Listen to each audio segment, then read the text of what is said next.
Welcome aboard. It's Captain G with Operation Drago, a post-mission brief. Dateline, Moscow. And suddenly, it was all over.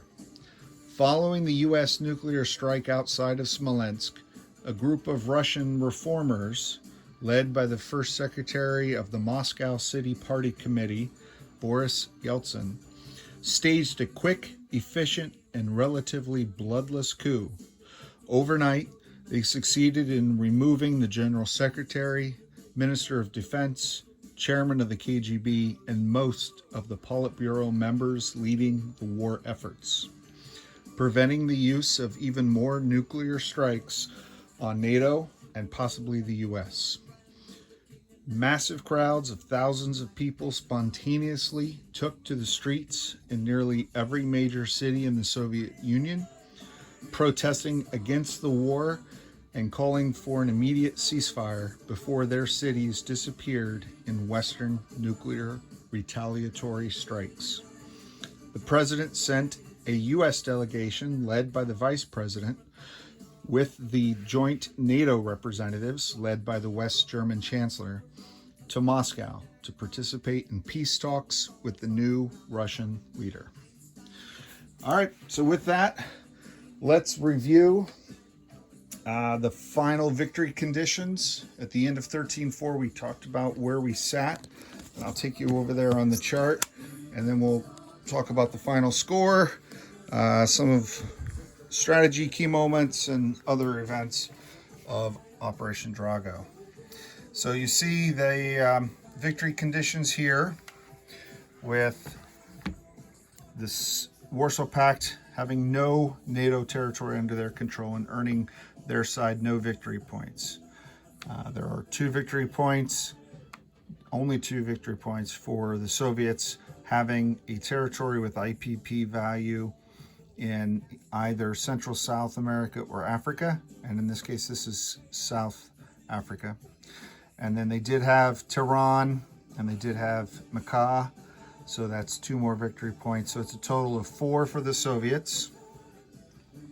NATO got 4 for containing the Warsaw Pact to their base income at or less than their starting value of 17 IPP.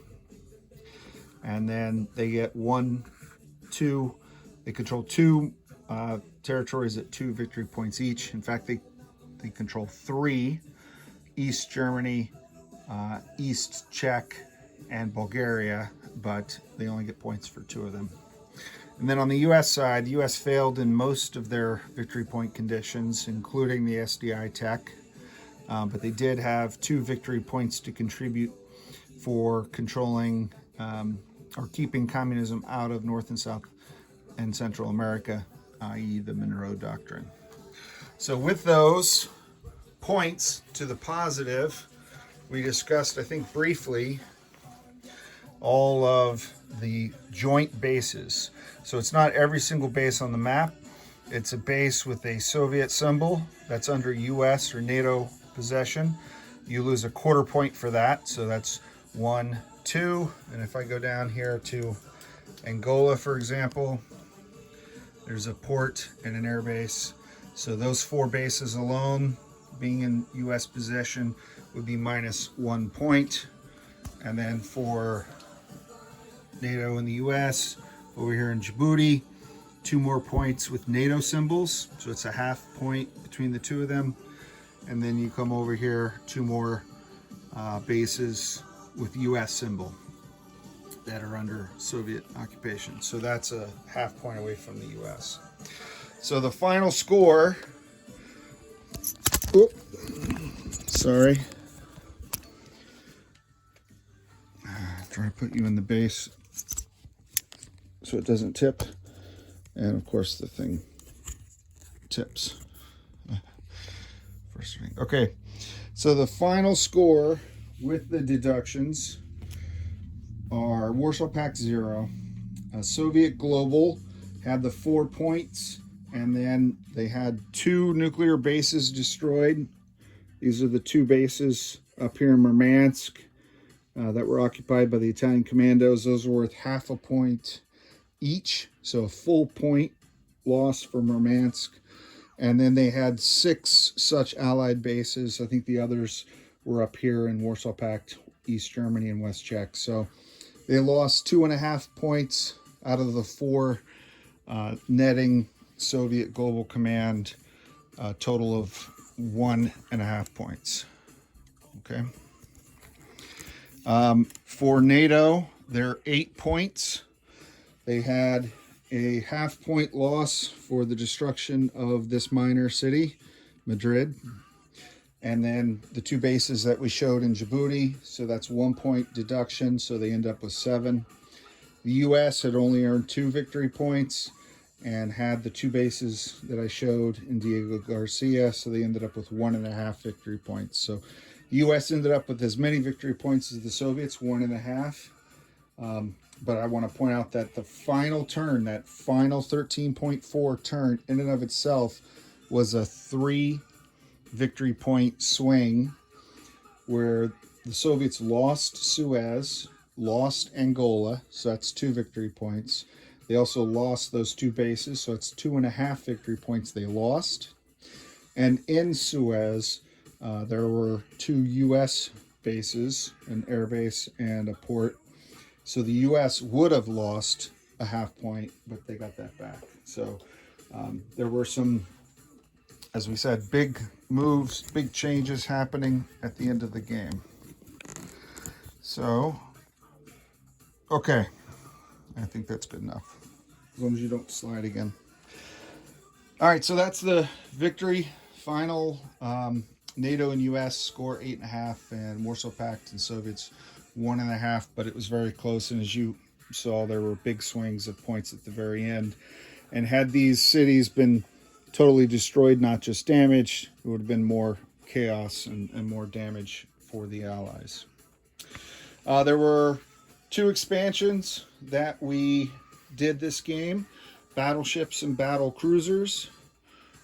These were the massive Kirov battle cruisers that Flak 88 had sailing the Red Sea.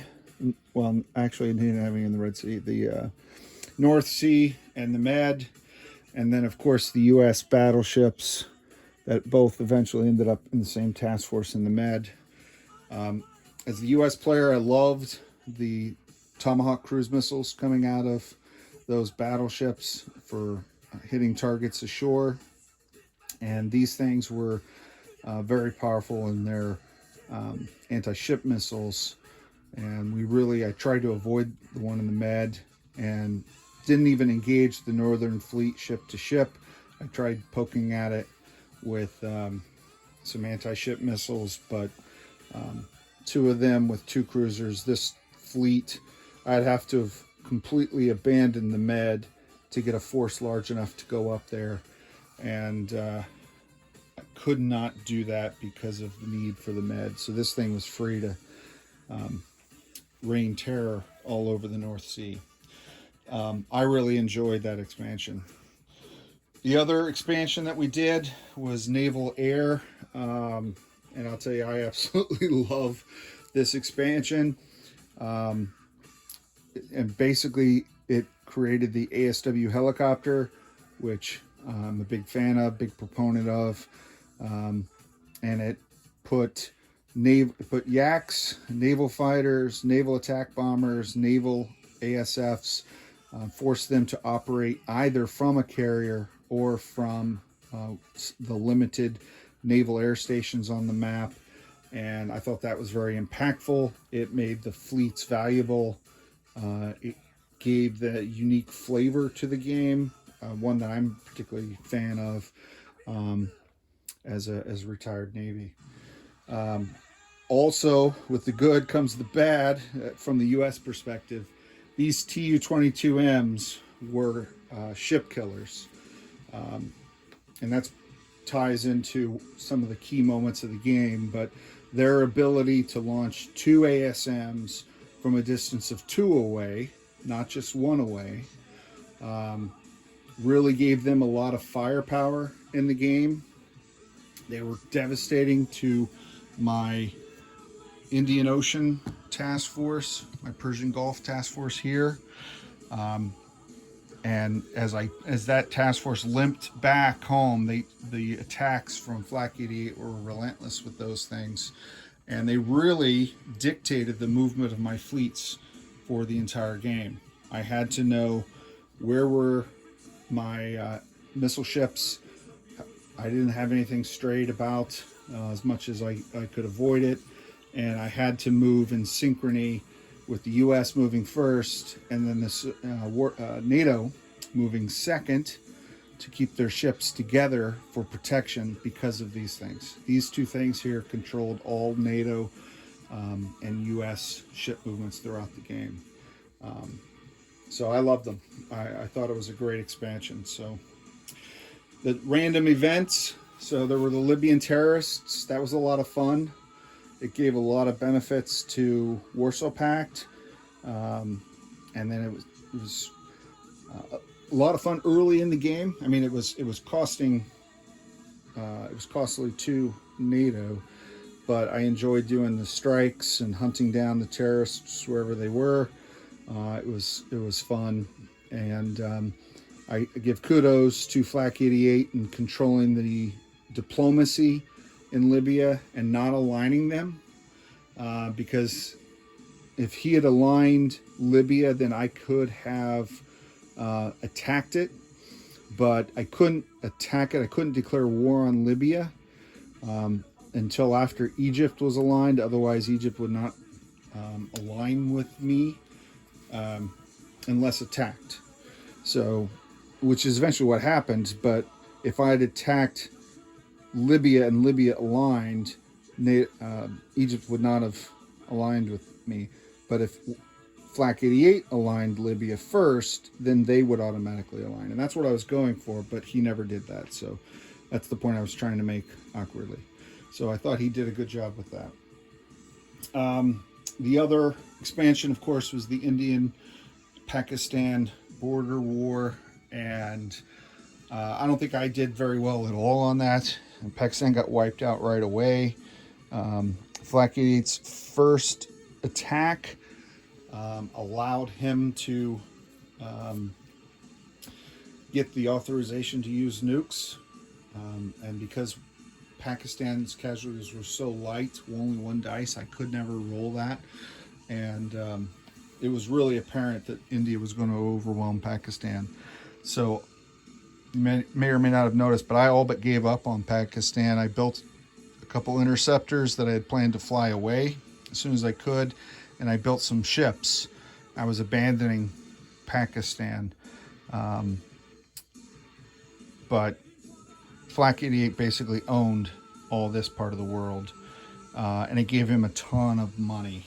And that money disparity went a long way to giving the Soviets some power, because not only did he gain a bunch of bonuses in territories that otherwise had no IPP, but the U.S. and NATO, to a degree, lost a ton of money on the oil throughout the game. And I don't even want to think about how many IPP. It was 8 or 10 almost every turn, eventually getting up to 12 for the U.S. And that buys a lot of units. That's basically a ASF or an attack bomber or something else every single turn that was lost. So those are the expansions and the random events. I enjoyed all 4 of those. My favorite, of course, was the Naval Air expansion. All right, so NATO. Let me start there and just tell you a little bit about my pre-war strategy. What I wanted to do with my units that were already on the map was consolidate and turtle. Pull units out of Italy up into Picardy and Rhineland. I did not reinforce the North Germany or Bavaria. I wrote those off as speed bumps for Warsaw Pact, and I built my forces here to be able to counterattack. I pulled everything out of Norway, assuming I couldn't defend Norway, I couldn't defend Denmark, so I didn't want to lose the pieces. So that's what I did up here in Central Europe and Northern Europe, and then reinforced Marmara. Marmara and Rhineland were my key hold points And from these points, then I would project power. That's why I built the major army base here. I wanted to be able to drop multiple units. Being able to drop a SAM and 3 mechs or whatever I wanted at any given time here was helpful. And then by pulling these units from Greece into this, after Warsaw Pact came down, I was able to counterattack from here. It gave me a base of operations that he couldn't get to without coming through or doing some amphibious assault, and he never ended up doing that. So that was a key part of my NATO strategy. The other part was I hold the nukes. I wanted to control the release of nuclear weapons. I didn't want to just use them right away, because then that would give Warsaw Pact the ability to use them. I was going to hold that in my pocket and use when I decided it was time to go nuclear. And that time was in the counterattacks. Once we got to a key point I'll talk about here, but once I started my counterattack push, then I rolled out the use of nukes. For the US, my number one priority was to support NATO. And again, coming in, my background on this was at Operation Clancy at Twisted Lords Con in Oklahoma. I played Warsaw Pact. So this Warsaw Pact NATO head-to-head was basically the entirety of my experience at that event. There was a little playing around in Libya, and a board gaming bro of the US just came in and took that out with subs and nukes and B-52s, and I never enjoyed the success that Warsaw Pact did in Africa. So my focus for the US was to support NATO. I also wanted to project power through the Navy and through air power through the Air Force. I thought my strategy would be to do one theater at a time, clear out Central America, make sure I'm good there before I moved into Africa or moved into the Middle East. And that did not work for me because Flak 88 moved at a much faster pace than I did. Roll all the techs I needed for the nuclear phase. We really only got to strategic nukes at the very end, but as Flak 88 mentioned, when he did his strategic nuclear attacks, the defense dice were based on certain technologies. Do you have AMD? Do you have, depending on what the attacking platform was it a bomber, was it a ballistic missile sub, was it an ICBM? How many space facilities do you have? Do you have SDI? Do you have Top Gun? Do you have advanced sonar? Those technologies contribute to that part of the strategic battle. So I wanted to get all of those, plus I had the victory point condition, and I failed on SDI, which was probably the most important one. But those are my focuses for the U.S. I did not want to chase the oil money. And by that, I assumed that I would have, maybe a tanker here or there over here in the Gulf that, I might get some ASMs, but I'd have to rebuild them. And I wasn't going to chase it constantly as happened in Operation First Blood, but I didn't expect to lose everything all at once. So mixed results on those strategies. A few key moments.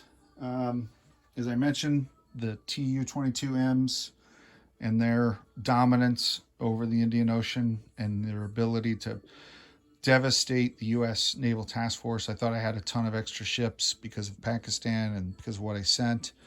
And, I had a damaged carrier limping home with escorts coming out of the Indian Ocean. So that gave him free rein and offered me, with his subs interdicting down off the coast of Africa, it was difficult for me to get reinforcements up here. Also, kudos to Flak 88. After he pushed me out of the Indian Ocean with his Tu-22s, he was building up here, and I assumed he would go Iran and then try to either get Iraq to join him, or from Iran use it as a base of operations to hit Saudi Arabia. So I was primarily building up Iraq and Israel and Egypt slowly, but had just started here. I think I had a fighter and some infantry and was starting to send reinforcements that I could fly in, again, because he controlled the Indian Ocean and cut off my sea access to here. But was not as prepared when he launched attacks from India directly into Saudi Arabia and secured the entire peninsula. Then took Iran. I thought that was a very good move on his part. And what that does, if you haven't seen the alignment conditions, if he had moved into Iran first, then Saudi would have aligned right away to the U.S. But he took out Saudi before it could align, and then took out Iran. So kudos to him on that one. I thought that was a good move.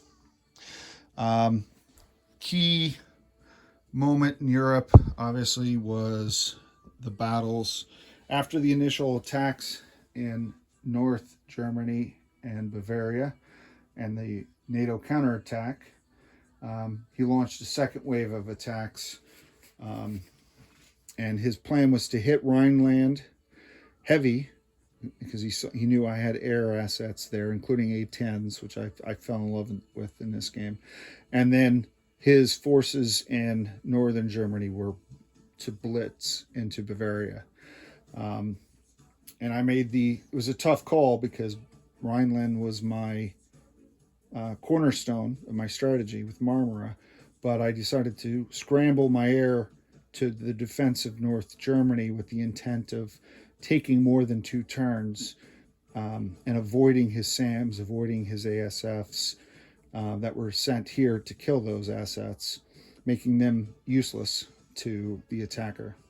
That worked out well for me. I ended up losing North Germany, but held Rhineland because the attack force hitting it wasn't strong enough without the supporting units coming in from North Germany with the Blitz. So that was a turning point in Central Europe, and Warsaw Pact never again was able to crest that. In fact, I don't think they ever took Rhineland during the game at all. They did take Northern Germany back and forth quite a bit. So that was a key battle for us. The other key battle, this task force here with the battle cruiser and carriers and stuff in the East Med, that was cutting off my supplies to Egypt and Israel. That was a good move for the Soviets. I did neuter it, or so I thought, by killing its escort so it couldn't move, but I had to move my fleet out of missile range of these deadly Kirov cruisers, but I needed to clear that space. So it took me a while to pull up enough strength to be able to engage that fleet directly, and I needed to do that, fortunately, just in time for my carriers and U.S. and NATO air superiority fighters to scramble into the first Battle of Suez. Because if that battle had if Suez had fallen in the first battle without those ASFs, there would have been a powerful Soviet contingent directly able to threaten Israel, plus his Iraqi land army that was coming down. So that was a key battle, Suez, and that victory was made possible because of the naval victory there.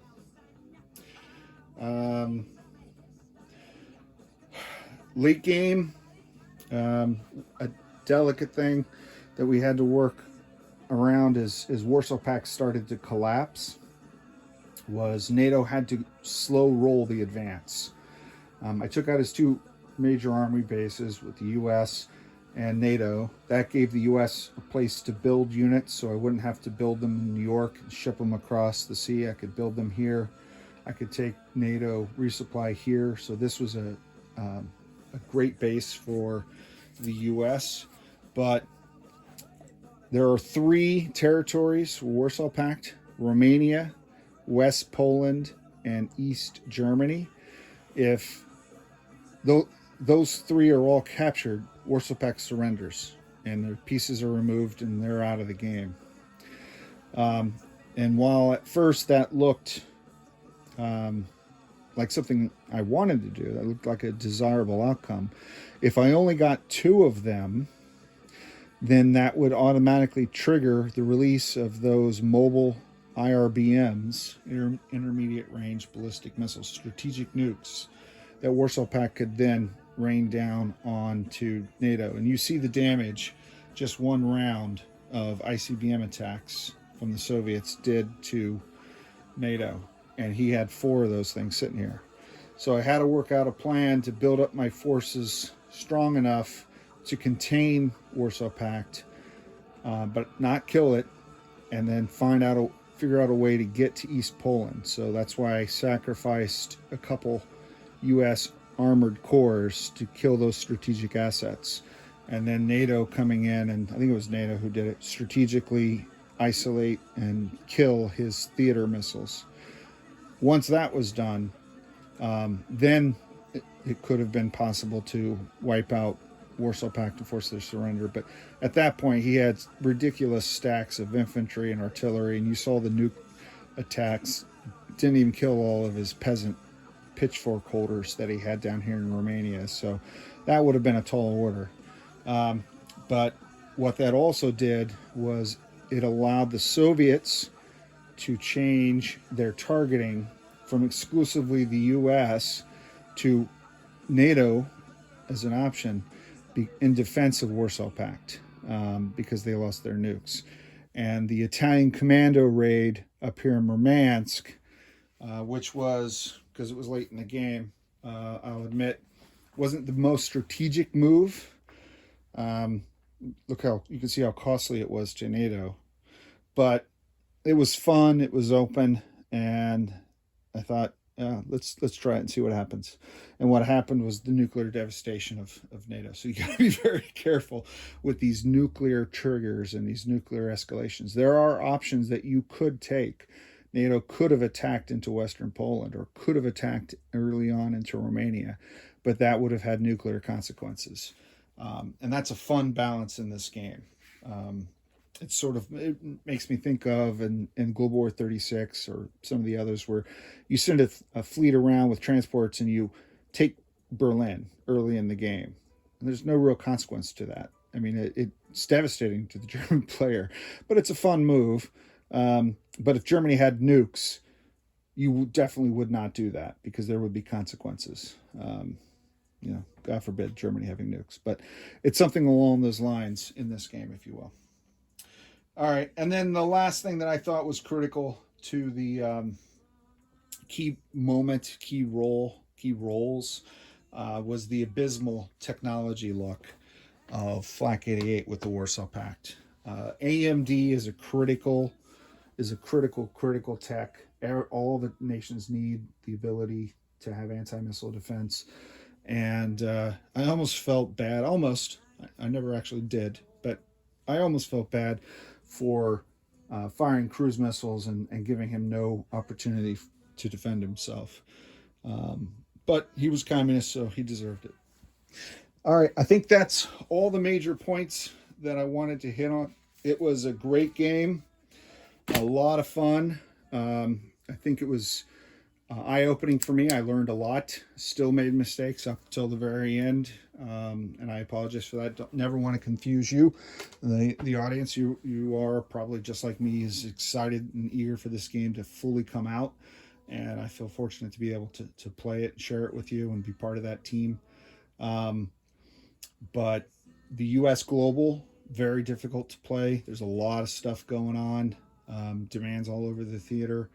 And I imagine Soviet Global is the same for Flak 88. So I thought he did a really good job of bouncing around the world and keeping the U.S. on their toes and really just mopping up the U.S.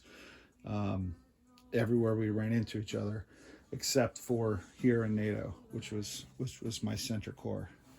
So thanks very much for watching. If you have questions, leave them in the comments. We will try to get you an answer.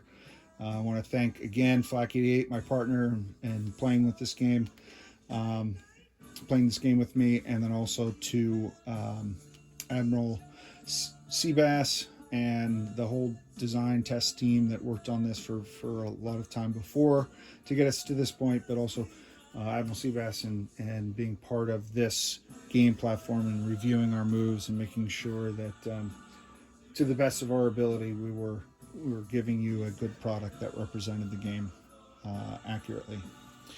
This is Captain G, over and out.